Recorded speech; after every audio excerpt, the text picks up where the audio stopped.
사랑이 우리 가운데 충만하기를 소망합니다. 이제 평안으로 인사하겠습니다. 주님의 평안 여러분과 함께. 옆 사람과도 인사합니다. 부드럽고 따뜻한 사람이 됩시다. 겸손한 사람이 됩시다. 벌써 11월 중순입니다. 내일부터는 날씨가 영하로 떨어진다고 하는데요. 진짜 겨울이 이제 곧 올 것 같습니다. 그 길고 긴 여름이 언제 끝났나 싶은데 벌써 겨울입니다. 2025년이 시작된 지 얼마 안 된 것 같은데 이제 한 달 반 남았습니다. 참 시간은 빨리 더 갑니다. 이런 계절의 변화를 보면서 시간의 흐름을 보면서 우리는 기억해야 합니다. 영원히 안 올 것 같은 그 주님의 날도 이렇게 어느 날 우리 앞에 찾아오게 될 것이라는 사실을 말입니다. 여러분 오늘도 주님을 기다리고 계십니까? 다시 오실 주님을 여러분은 고대하고 있습니까? 그리스도인에게 가장 중요한 신앙의 세 가지 요소라면 믿음과 사랑과 소망일 것입니다. 우리 그리스도인들에게 가장 큰 소망은 주님이 다시 오시는 그날입니다. 주님이 오셔야 그날로 주님의 나라가 완성되고 시작될 것이기 때문입니다. 오늘 물론 우리는 주님과 함께 살아갑니다. 우리는 이곳에서 주님의 나라를 만들어갑니다. 하지만 우리가 그 나라를 완전하게 만들 수는 없습니다. 그래서 우리는 최선을 다해 오늘 주님의 나라를 만들어가지만 또한 주님의 나라를 고대하며 소망하는 것입니다. 그렇게 주님의 나라를 기다리는 그리스도인들의 삶은 어때야 되는지 오늘 데살로니가 후서의 말씀을 통해서 생각해 보려 합니다. 데살로니가 교회는요, 그 어떤 교회들보다 재림에 대한 열방이 강했던 것 같아요. 그래서 그런지 데살로니가 전후서에 보면 사도 바울이 재림에 관한 이야기를 다른 어떤 성경보다 구체적으로 기록을 하고 있죠. 그런데 사실 그 데살로니가 교회 상황들을 살펴보면 사실 그렇게 되어 있는 게 되게 이상해요. 왜냐하면 사도 바울이 데살로니가 교회에 머문 기간은 얼마 안 돼요. 많은 교회들을 세웠지만 그 중에서 어쩌면 제일 잠깐 머물러 간 교회인지도 몰라요.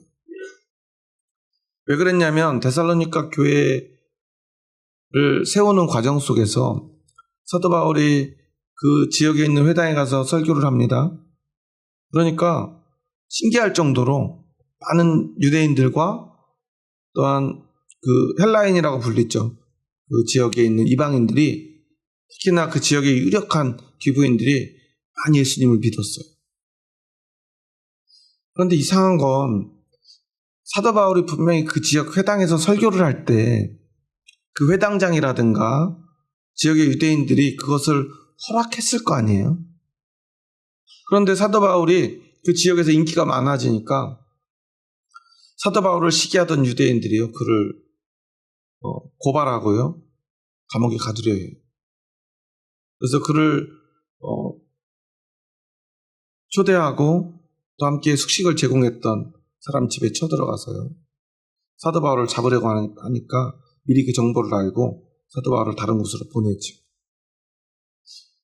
이렇게 사도 바울을 잡으려 했던 데살로니가 지역의 유대인들은 얼마나 지독한지요. 사도 바울이 다른 지역으로 이렇게 도망을 가니까 그곳까지 쫓아가요. 그래서 그곳 관리들한테 또 신고를 해요. 도망가면 또 쫓아가고요. 또 쫓아가요. 그러니까 사도 바울이 다시 데살로니가 교회에 갈 수가 없어요. 그러면 그 사도 바울로부터 말씀을 들은 교회는 어땠을까요? 사도 바울을 죽으라고 쫓아가던 그 사람들이 그 교회를 가만 놔뒀을까요? 사도 바울에게 집을 제공해줬던 사람을 고발해가지고요, 감옥에 가두고 재판을 받게 해요. 다행히 보석으로 풀려나긴 했지만 그래도 얼마나 괴로웠겠습니까? 근데 거기서 끝나지 않아요. 어떻게든 사도 바울이 세운 교회를 무너뜨리려고 그들을 핍박합니다. 그런데 그들은요, 사도 바울에게 불과 얼마 몇 달도 배우지 못했어요. 그런데 그들은요, 그 어떤 교회보다 열심히 신앙생활을 합니다. 그리고 어떤 교회보다 열심히 소망을 가져요. 어떤 소망이라고 그랬죠? 주님이 곧 다시 오신다는 소망. 그런데 그 열망과 소망이 넘쳐나면서 그 교회에 문제가 생겨요. 어떤 사람들이요, 야, 지금 예수님이 곧 오시는데 지금 우리가 일할 시간이 어딨어. 먹고 사는 게 중요해? 주님이 다시 오신다는데? 그럼 뭐 하자고 그랬을까요? 뭐 하자고 그랬을까요? 예배 드리자고 그랬겠죠. 기도하자고 그랬겠죠. 찬양하자고 그랬겠죠. 교회에서 예배 드리고 기도하고 찬양하자는 건 좋은 거예요? 나쁜 거예요? 좋은 거죠. 그런 사람들이 말하면 영향력이 있을까요? 없을까요? 있겠죠. 누구보다도 열심히 예배 드리고요. 일주일에 한 번 드리는 걸로 너무 부족해요. 그래서 수요일 날도 드리자고 했을 거예요. 금요일 날도 철회하자고 했을 거예요. 그런데 뭔가 부족해요. 새벽마다 새벽 기도 하자고 했을지도 몰라요. 그래도 부족해요. 아침에도 예배 드리자고 했을지도 몰라요.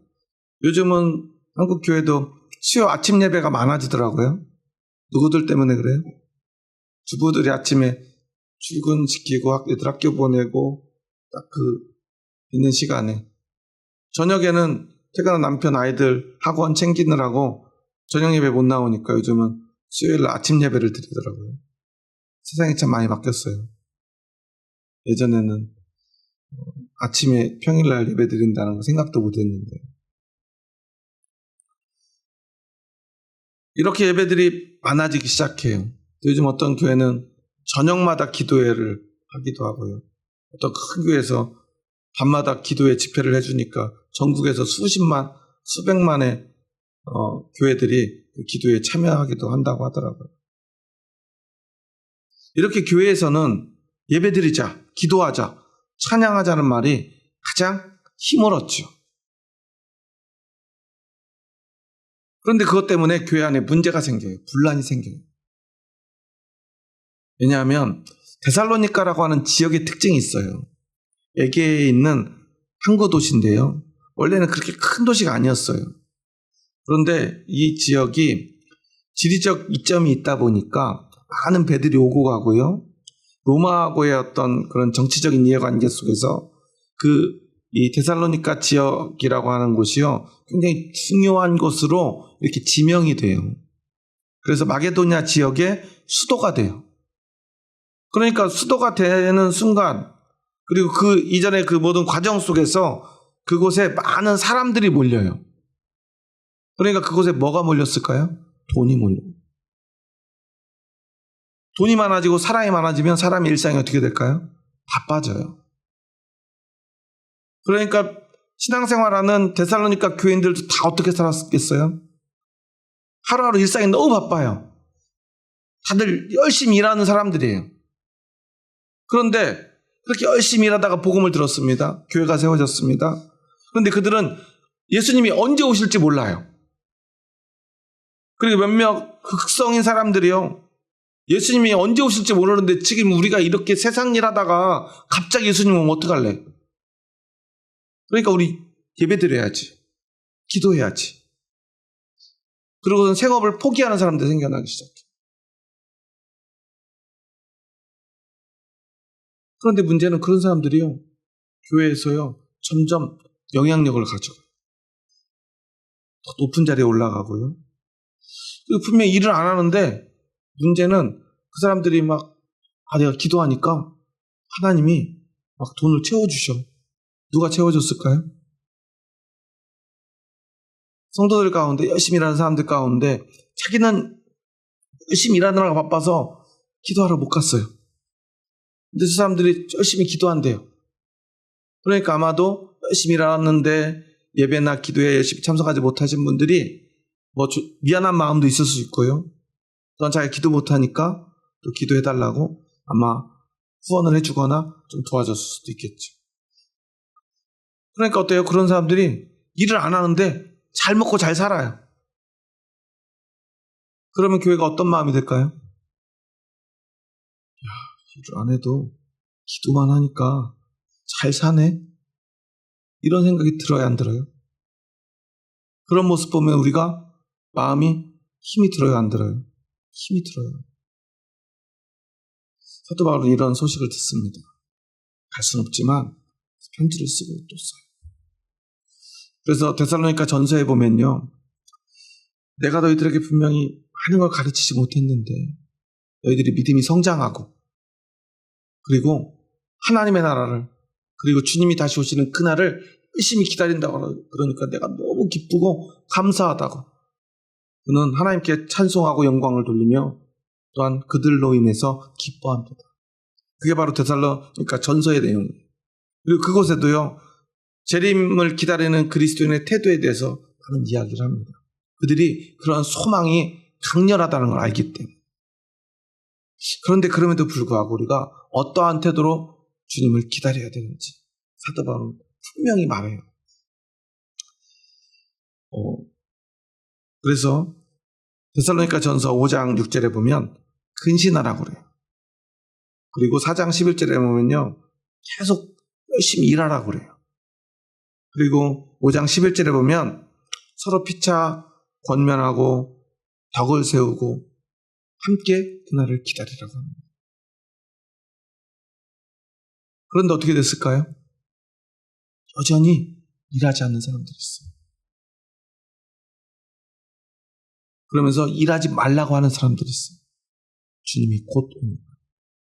실제로 한국에도 그런 일들이 여러 번 있었죠. 많은 이단들이요, 주님의 날을, 주님이 다시 오시는 날을 딱 지정해요. 며칠 날 온대요. 그러면 여러분 무서운 마음이 들어요, 안 들어요? 제가 여기서 오늘 올해 12월 25일 날 예수님이 오신다고 그러면 여러분 어떻게 하실 겁니까? 그럼 이제 한 달하고 한 열흘 남잖아요. 시간이 없어요. 그런데 지금 직장이 중요해요? 아이들 학교가 중요해요? 아니잖아요. 아니, 저래도 만약 진짜로 예수님이 올해 12월 25일 날 온다면 진짜 그랬으면 좋겠는데, 그런다면 너무 좋겠어요. 그러면 다 그만두고 싶어요. 그리고 그냥 그날은 한 40일 동안 진짜 이제까지 못한 예배 다 드리고 기도 다 하고 찬양하고 진짜 기쁘게 진짜 맨날 북치고 장구치고 춤추면서 예수님만 기다렸으면 좋겠어요. 그래가지고 예전에 그 밀레니엄이라고 그러나요? 2000년 되기 전에 90년대 말 제가 대학을 다니던 시절인데 그때 다미성교회라고 그때 10월 며칠이라고 그랬던 것 같은데 기억이 정확히 안 나네요. 하여튼 그날 예수님이 오신대요. 오셨나요? 그런데 문제는 그날 날짜가 딱 정해지니까 어떻게 했어요? 그 다미성교회 빠진 사람들이요, 아이들은요, 대학생들이 학교 자퇴하고요, 직장인들이 사표 쓰고요, 가정이요, 집 다 팔아가지고요, 다 현금화 해가지고 교회에다 다 헌금하고요, 교회에 모여서 매일 북치면서 찬양하고 기도했어요. 제가 순례전도를 하던 중에 대학교 때 여름에 수련회 갔다가 끝나고 순례전도 하던 중에 하루는 잠을 잘 때를 못 구해가지고 그 주변에 보니까 교회가 하나 있는데 어떤 분이 그러는 거예요. 그곳에 유명한 장로님이 계신다고. 아, 그럼 우리 그날 거기 오늘 여기서 수예배 드리고 하루만 좀 묵고 가자고.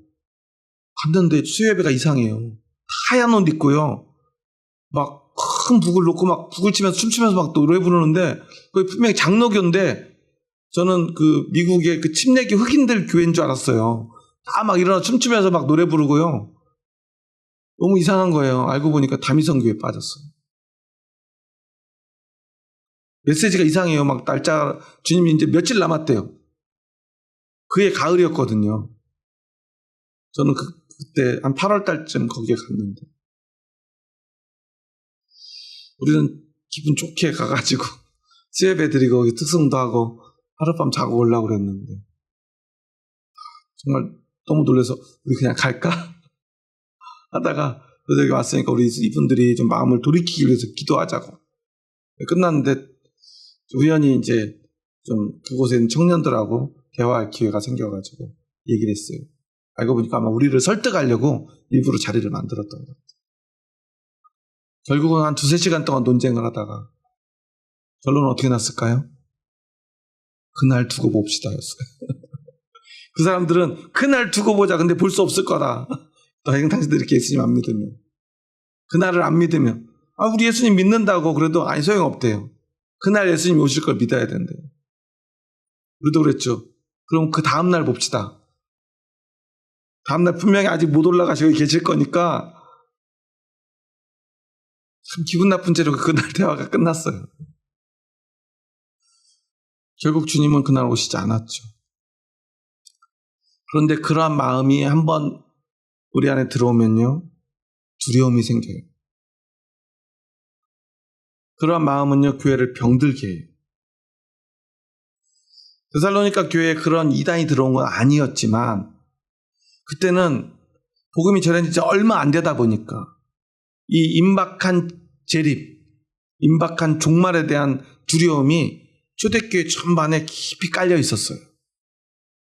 주님이 너희가 본 모습 그대로 내가 곧 오리라 그러셨기 때문에 곧 오실 거라고 생각했어요. 2000년이나 지났죠. 그래서 우리는 좀 마음의 여유가 있어요. 그런데 초대교회는 여유가 없었어요. 진짜 곧 오실 줄 알았거든. 그러니까요. 도대체 지금 일하는 게 이해가 안 되는 거예요. 주님이 곧 오시는데 물론 우리 동네가 우리 도시가 바쁜 건 알아. 모두가 바쁘게 살았던 건 아는데 그만해야지. 그런데 교회는요 보니까 그 사람들이 잘 돼요. 솔직히 그때 다미성 교회가요. 웬만한 교회들을 다 덮쳤어요. 전국의 다미성 교회에 빠진 성도들을 다 합치면 아마 그때 이제 결국 주님이 안 오셨기 때문에 그 사람들이 다시 교회로 돌아왔지만 많은 사람들이 그때 당시에는요. 전 교회가 완전히 무너질 정도의 파급력이 있었어요. 종말에 대한 두려움은 그렇게 힘이 있어요. 하지만 믿음 안에서는 우리는 분별할 수 있죠. 바울은 임박한 종말에 대한 두려움이 없었을까요? 있었겠죠. 주님이 곧 오시는 거 알았어요. 그래서 그는 목숨을 걸고 복음을 전했죠. 하지만 그렇게 하는 게 그들처럼 생업을 포기하고 일하는 게 옳은 게 아니라는 것을 사도 바울은 날마다 이야기합니다. 우리도 이것을 기억해야 돼요. 그래서 사도 바울이 데살로니가에 준 가장 핵심적인 말씀이 무엇이죠? 오늘 제목도 제가 그래서 그렇게 정했는데 일하기 싫어하거든 먹지도 말게 하라 라고 사도 바울은 이야기해요. 우리 한번 10절 말씀 다시 한번 읽어보겠습니다. 10절입니다. 우리가 너희와 함께 있을 때에도 너희에게 명하기를 누구든지 일하기 싫어하거든 먹지도 말게 하라 하였더니.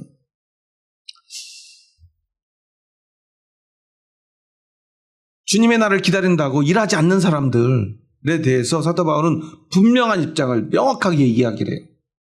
물론 데살로니가 전서에도 그런 비슷한 이야기들을 계속 했어요. 그런데 그들이 말을 듣지 않아요. 변하지 않아요. 그러니까 사도 바울은 분명히 말합니다. 일하기 싫어하거든 먹지도 말게 하라. 그런데 여기서 이 중요한 건 어떤 사람을 특정하는 말이 아니에요. 이 원어를 보면요. 조건이 있어요. 이런 조건이 있어. 조건이 충족되면 그 조건에 충족된 사람들에 대해서는 이렇게 라는 구조를 가지고 말하고 있는 거예요. 그러니까 야 너희는 교회에서 나가. 그런 뜻이 아니에요. 일하기 싫어하거든. 그런 사람이 있거든. 그런 사람은 먹지도 말게 하라. 그 뜻은 뭐냐면요. 원래 교회에서 먹는다는 건 어떤 의미죠? 성찬의 의미예요. 함께 식탁을 나누는 공동체예요. 그러니까 함께 먹지 않으면 어떻게 되는 거예요? 교회에서 내보내는 거죠. 그러다 보니까 이게 뭐 출교가 아니냐, 영원히 그 사람들을 이제 교회에서 내쫓는 게 아니냐라고 사람들이 생각하기도 해요. 그리고 실제로 아주 구체적으로 형제에게서 떠나라 라고 6절에서 말하죠. 전통대로 행하지 아니하는 모든 형제에게서 떠나라 라고 명령하기도 했잖아요. 그런데 이것은 그런 의미라기보다는 그들에게 강력하게 경고하라는 거예요. 그리고 그들이 하는 말을 듣지 말라는 거예요. 왜 그럴까요? 우리가 그 말에 흔들릴 수밖에 없기 때문에. 앞에서도 이야기했지만 교회에서 여러분 생각해 보세요. 두 가지 의견이 대립을 합니다. 우리 신앙을 위해서, 믿음을 위해서 매일 예배 드립시다. 아니, 우리 할 일이 있는데 어떻게 매일 예배 드려요? 누구 목소리가 커져요? 교회에서 예배 드리자는 사람의 목소리가 클까요? 드리지 말자는 사람의 목소리가 클까요? 예배 드리자는 사람의 목소리가 커질 수밖에 없죠. 교회잖아요. 예배 드리지 말자 그러면 어떤 사람 같이 느껴져요? 신앙이 없진 않은데 부족한 사람처럼 느껴져요. 그리고 교회를 마치 이렇게 믿음 없는 곳으로 만드는 사람처럼 느껴져요. 여러분 그러지 않아요? 그런 마음이 들잖아요.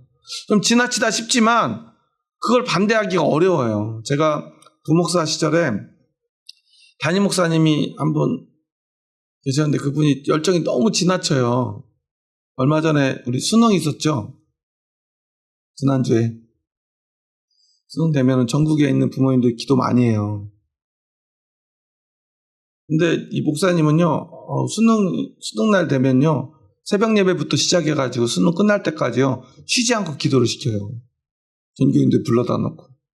1부, 2부, 3부, 4부, 5부, 6부, 7부, 8부, 11부 예배를 드려요. 하여튼 그래요. 예배를 드려 기도를 시켜요. 그리고 매월 월삭이 되잖아요. 월삭이 뭐죠? 매월 1일 되면 월삭 기도회를 드려요. 1월 달에는 예배를 한 번 드려요.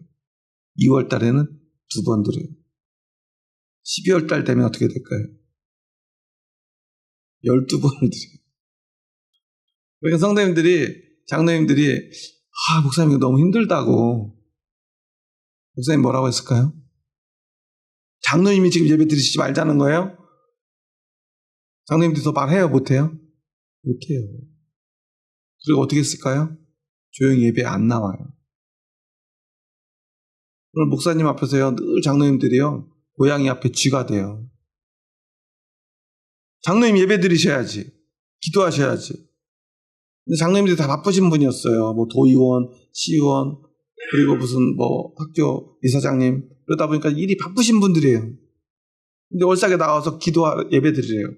한 번만 드리면 빨리 아침에 드리고 출근하면 좋은데 11월, 12월에는요, 갈 수가 없어요. 저녁까지 예배를 드려야 돼요. 1시간씩만 들으면 몇 시간이죠? 12시간 예배를 드려야 돼요. 그래도 말을 못해요. 왜? 예배 드리자니까.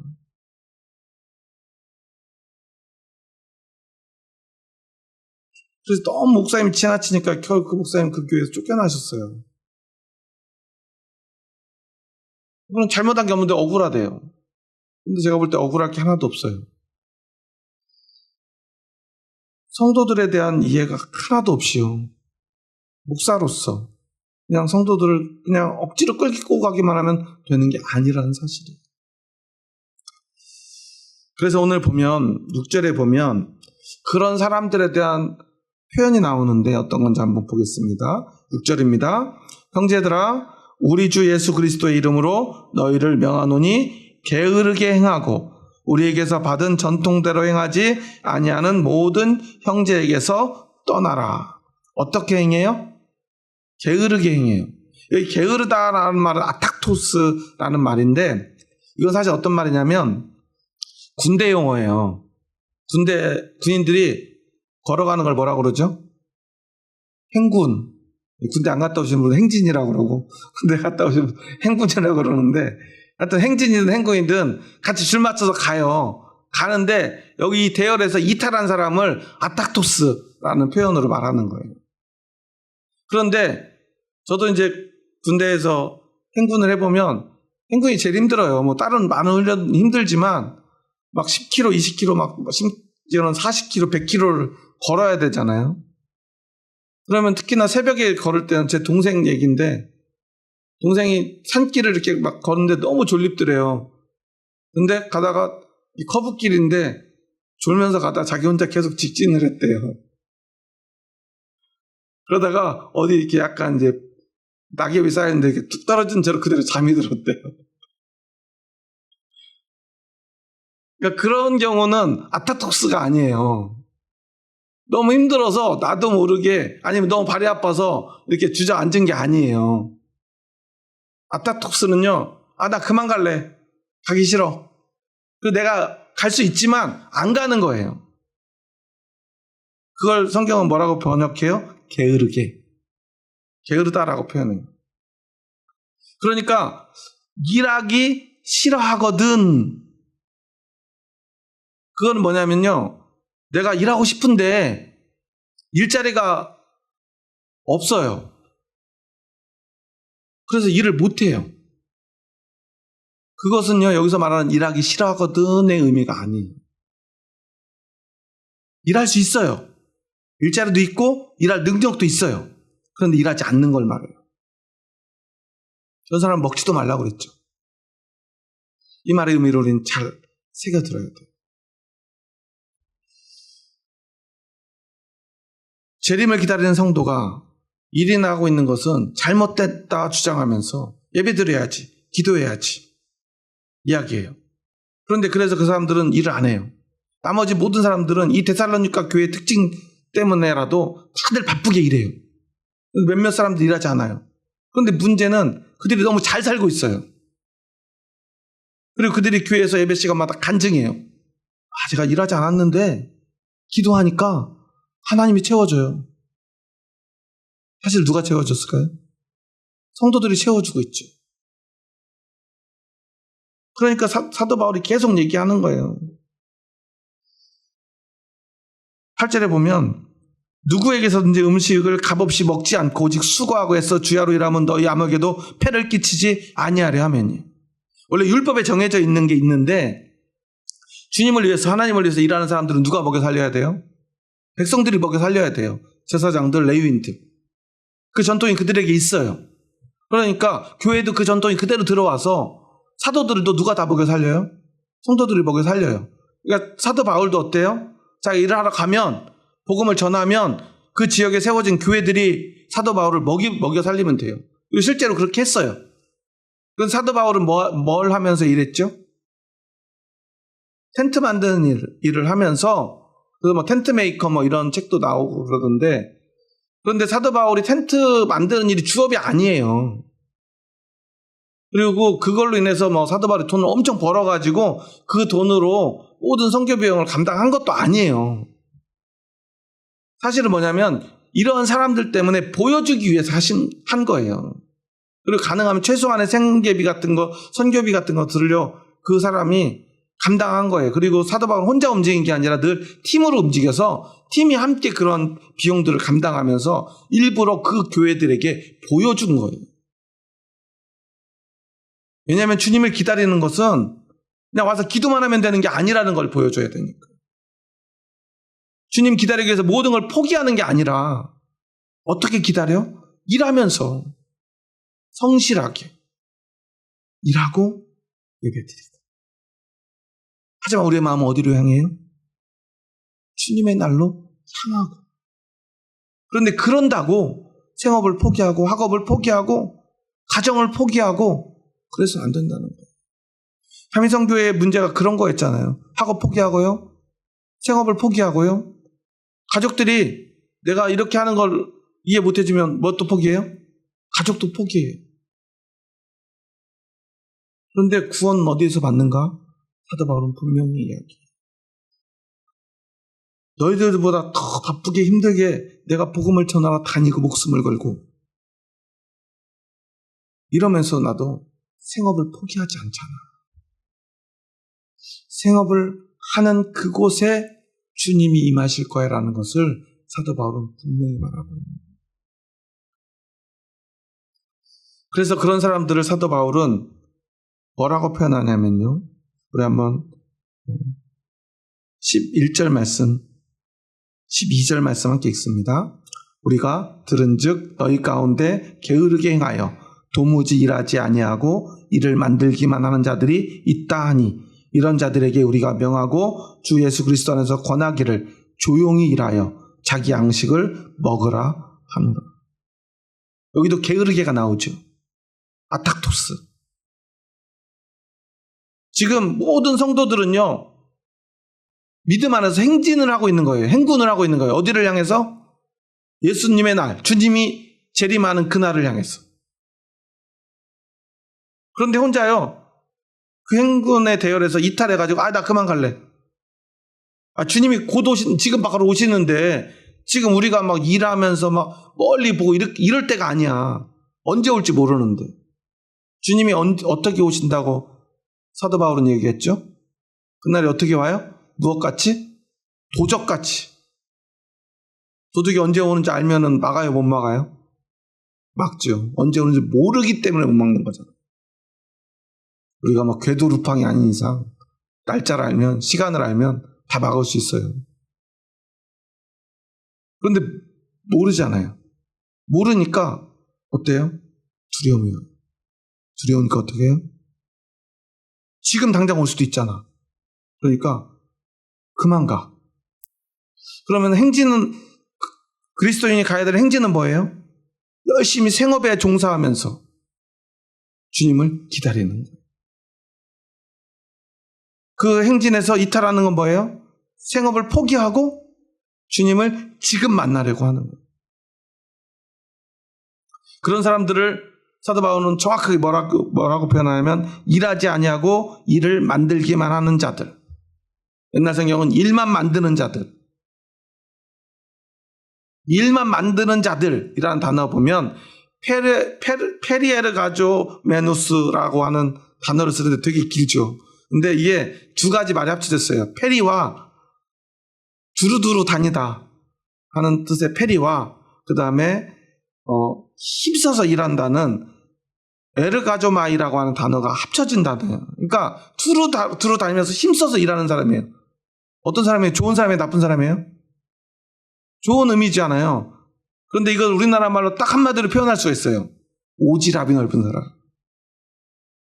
누구한테 오지랖이 넓어요? 다른 성도들한테 오지랖이 넓어요. 오지랖 부리는 거예요. 야, 너 기도해야지. 야, 너 그거 그만둬.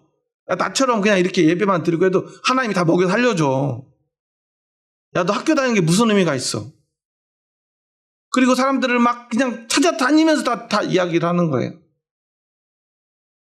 그러면 사람들을 괴롭게 해요. 예배 드려야지, 기도해야지, 찬양해야지, 주님 기다려야지. 그런 거 중요하지 않아. 이 일하는 사람한테 그 일 무슨 필요 있어? 저 일하는 사람 저 일이 무슨 필요 있어? 하면서 사람들을요 괴롭게 해요. 힘써서 일하긴 해요. 잘못된 일을 하는 거예요. 그게 바로 일만 만드는 자들이에요. 교회, 오늘날 한국 교회도 그런 사람들 많죠.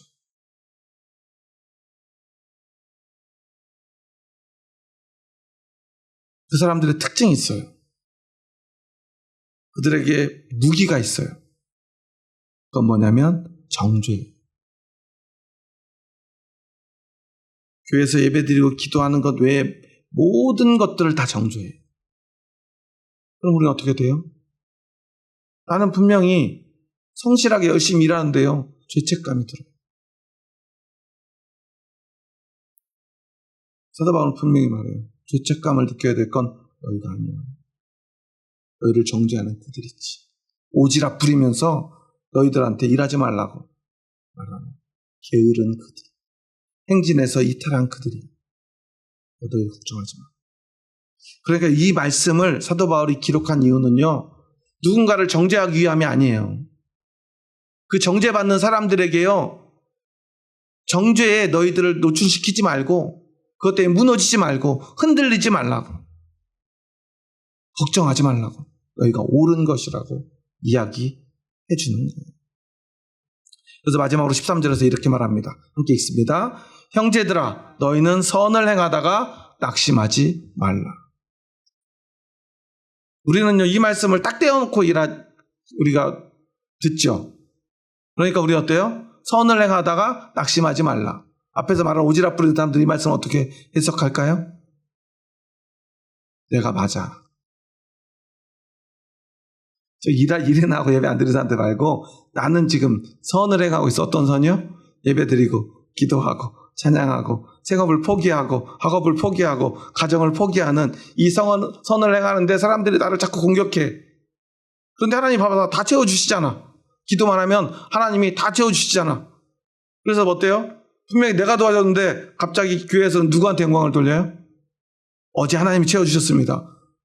근데 어제 후원해준 성도님들 입장에서 어때요? 어제 내가 분명히 보내줬는데 먹을 것 없다고 그래서 내가 우리 집에 있는 거 우리 가족들 먹을 거 다 갖다 줬는데 그런 의미가 아니에요. 여기서 선을 행하다라는 건 뭐냐면요, 성실히 일하는 너희들의 삶, 그렇게 성실하게 일하는 삶의 선을 말하는 거예요. 일반적인 선이 아니에요. 여기서의 선은 뭐냐면 게으르게 일만 만드는 사람들이 아닌 부지런히 생업에 종사하면서 또한 그 피곤한 몸을 이끌고 와서 예배드리고 기도하며 주님의 날을 기다리는 너희들. 그런데 맨날 기도만 하고 일도 안 하는 그 사람들이 기도만 하니까 하나님이 다 이루어주시고 이제 곧 주님이 오실 거야 라고 말하는 사람들의 정죄 앞에 너희들 흔들리지 말고 너희들이 지금 하고 있는 그 선을 계속해. 그리고 낙심하지 마. 너희가 옳으니까. 그 이야기를 사도 바울은 그들에게 들려주는 거예요. 여러분, 주님의 날을 기다리세요. 하지만 주님은 언제 어디에 오실지 우리는 알 수 없어요. 그런데 분명한 것은 우리가 주님을 만나야 될 장소는 생업을 포기하고 그저 교회에서만 열광적으로 찬양하는 그곳이 아니라는 사실이에요. 우리가 주님을 기다려야 될 곳은 우리가 오늘 우리에게 주어진 그 삶의 자리입니다. 그게 직장이든 학교이든 우리가 열심히 일하는 그곳에서 그 시간 주님은 우리에게 찾아오시리라고 저는 믿습니다. 사도 바울도 그러한 믿음으로 데살로니가 교인들을 가르쳤던 거예요. 그냥 세상에서 잘 먹고 잘 살고 열심히 일만 하라는 게 아니에요. 그러면서 열심히 주님을 기다리라는 거예요. 그러면 내가 일하는 그곳에서 다시 오실 주님을 만나게 될 것이라는 것입니다. 흔들리지 말라는 거예요. 여러분, 선을 행하십시오. 열심히 일하십시오. 하지만 여러분의 마음을 세상에 뺏기지는 마십시오. 그곳에서 주님을 기다리십시오. 주님은 그곳에서 여러분을 만나주실 것이고 주님이 다시 오시는 그날 여러분이 열심히 일하는 그곳에서 주님의 부름을 받게 될 것입니다. 교회는 그렇게 세워지는 거예요. 어쩌면 데살로니가 교회라고 하는 그 특징 속에서 하나님의 말씀이 선포된 것입니다. 모두가 열심히 땀 흘려 일해야만 하나. 너무나 바빠서 예배드리기도 힘든 그들이 그 바쁜 일상 속에서 시간을 쪼개서 피곤한 몸을 이끌고 와서 함께 예배드립니다. 이것이 얼마나 소중한 것을 잃어버리지 말라는 거예요. 그러기에 어쩌면 이 데살로니가 교인들에게 주는 이 말씀은요, 오늘날 한국인들에게 주는 말씀인지도 몰라요. 세상에서 가장 바쁘게 일하는 사람들, 가장 많이 땀 흘리고 가장 많은 시간 일하는 사람들, 똑같은 시간에 더 열심히 일하는 사람들. 그런데도 우리는 우리의 믿음을 잃어버리지 않습니다. 그런데 우리를 흔들리게 하는 사람들이 있어요. 일하지 말라 합니다. 공부하지 말라 합니다. 가정을 지키지 말라 합니다. 하지만 그런 말에 여러분 낙심하지 마십시오. 여러분이 오늘 믿음을 가지고 생업에 최선을 다하고 있다면 여러분은 오늘 선을 행하고 있는 것이기 때문에 여러분이 선을 행하고 있다면 낙심하지 마십시오. 흔들리지 마십시오. 여러분은 그런 것입니다. 하지만 어떤 순간에라도 다시 오실 주님을 기다리는 그 믿음은 잃어버리지 마십시오. 그 믿음이 여러분 안에 있다면 여러분 일하는 그곳에서 여러분은 반드시 다시 오실 주님을 만나게 될 것이기 때문입니다. 마지막으로 인사하고 오늘 말씀을 마치도록 하겠습니다.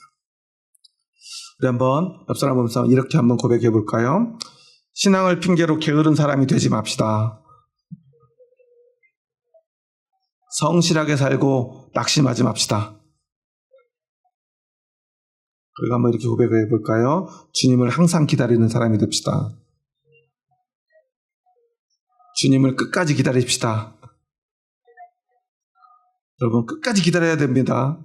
일하느라고 우리의 마음을 뺏겨서도 안 되고요. 어떤 말에 흔들리지도 마십시오. 우리가 그런다면 열심히 일하는 그곳에서 주님을 만나게 될 것입니다. 함께 열심히 일하며 주님을 기다릴 우리 동역자들과 마지막으로 사랑으로 인사합니다. 주의 사랑으로 사랑합니다. 우리 끝까지 사랑합시다. 기도하겠습니다. 하나님 감사합니다. 저희 부족하고 연약한 자들 사랑하셔서 저희들을 주님의 뜻 가운데로 불러주시니 감사합니다. 오늘 주님이 다시 오시는 그날을 기다리는 하나님의 나라를 그 영광을 기다리는 그리스도인의 태도는 어떠해야 되는지 오늘 데살로니가 교회의 모습을 통하여 그들을 향한 바울의 외침을 통하여 우리는 다시 한번 우리의 모습을 돌아봅니다. 데살로니가 교인들 오늘 대한민국의 그리스도인들처럼 누구보다 열심히 달려며 열심히 생업에 충실하며 땀 흘려 일하며 그럼에도 불구하고 게으르지 않게 주님의 나라 향하여 열심히 기도하고 예배드렸습니다. 하지만 그곳에 게으른 자들이 있었습니다. 일만 만드는 자들이 있었습니다. 일하지 않고 먹으려 하는 사람들이 있었습니다. 그리고 그것을 자랑하며 그것을 권면하는 사람들을 정죄하는 사람들이 있었습니다. 오늘 우리도 그렇습니다. 나는 최선을 다해 일하며 하나님 나라를 향해 달려가고 있는데 왜 예배드리지 않느냐? 더 많이 기도하지 않느냐? 우리를 정죄하는 사람들이 있습니다. 일하지 않으며 우리보다 더 잘 사는 사람들이 있습니다. 그들을 볼 때 우리는 낙심이 됩니다. 하지만 오늘 사도 바울은 형제들에게 권면합니다. 형제들아, 너희는 선을 행하다가 낙심하지 말라. 오늘 그 말씀을 우리의 가슴에 새깁니다. 오늘 우리는 선을 행하기 원합니다. 그리고 이제 어떠한 말 앞에서도 낙심하지 않기를 소망합니다. 주님, 우리에게 힘을 주시옵소서, 용기를 주시옵소서. 그리고 끝까지 주님의 날 향해 선을 행하며 달려가게 하여 주시옵소서. 예수님의 이름으로 기도합니다. 아멘.